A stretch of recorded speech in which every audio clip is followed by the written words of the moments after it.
Okay. ಇದೆಲ್ಲವೂ ಇವತ್ತು ಆಗಿರೋದು ದರ್ಶನ್ ಅವರ ಸಿಟ್ಟಿನಿಂದ ಅಂತ ಅನ್ಸ್ತಾ ಇದೆಯಾ? ದರ್ಶನ್ ಅವರ ಸಿಟ್ಟು, ದರ್ಶನ್ ಅವ್ರಿಗೆ ಇದ್ದಂತ ಅಧಿಕಾರ, ದರ್ಶನ್ ಅವ್ರಿಗೆ ಇದ್ದ ಅಹಂಕಾರ ಅಂತ ಹೇಳಿ ಜನ ಮಾತಾಡ್ಕೊಳ್ತಾ ಇಲ್ಲ ಇಲ್ಲ, ನಾನು ಹಂಗೆ ಹೇಳಲ್ಲ ಮೇಡಮ್, ನಾನು ಆತರ ಹೇಳಲ್ಲ. ಇದು ಸಿಚುವೇಶನ್ ನೋಡಿ, ಎಂತ ಗಂಡ ಆದ್ರೂ ಅವನಿಗೆ ಕೋಪ ಬರುತ್ತೆ.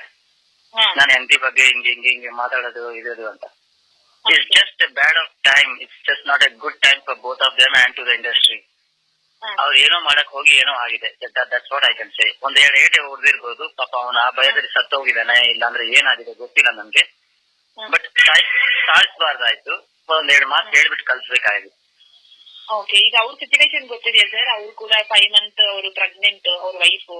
ದಟ್ಸ್ ವಾಟ್ ಮೇಡಮ್, ನನಗೆ ಈಗ ಒಂದು ಮಾತು ಅರ್ಥ ಆಗ್ತಾ ಇಲ್ಲ. ವೆನ್ ದಟ್ ಪರ್ಸನ್ ಹೂ ಹಸ್ ಡೈಡ್, ಅವನ ಹೆಸರೇನು ರೇಣುಕಾ ಸ್ವಾಮಿ ಅಂತ ಸರ್. ರೇಣುಕಾ ಸ್ವಾಮಿ ಅವ್ರ ಹತ್ರ ಹೆಂಡತಿ ಇದ್ದಾರೆ, ಪಾಪ ಅವರು ಅಪ್ಪ ಆಗೋ ಸ್ಟೇಜ್ ಅಲ್ಲಿ ಇದ್ದಾರೆ.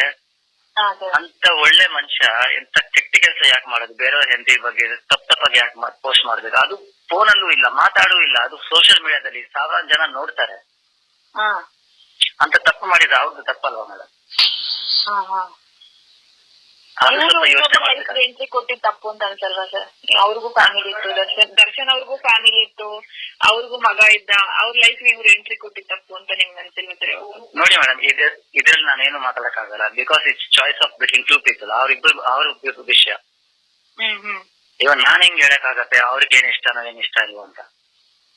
ಅವ್ರಿಬ್ರು ಇಷ್ಟಪಟ್ರಿ ಮದುವೆ ಆದ್ರು, ಅದು ದರ್ಶನ್ ಯೋಚನೆ ಮಾಡ್ಬೇಕಾಗಿತ್ತು. ನನ್ಗೆ ಆಲ್ರೆಡಿ ಹೆಂಡತಿ ಇದ್ದಾಳೆ, ಮಗ ಇದ್ದಾನೆ, ನಾನು ಬೇರೆ ಹುಡುಗಿ ಹತ್ರ ಯಾಕೆ ಹೋಗ್ತಾ ಇದ್ದೀನಿ ಅಂತ ಅವ್ರು ಯೋಚನೆ ಮಾಡ್ಬೇಕು.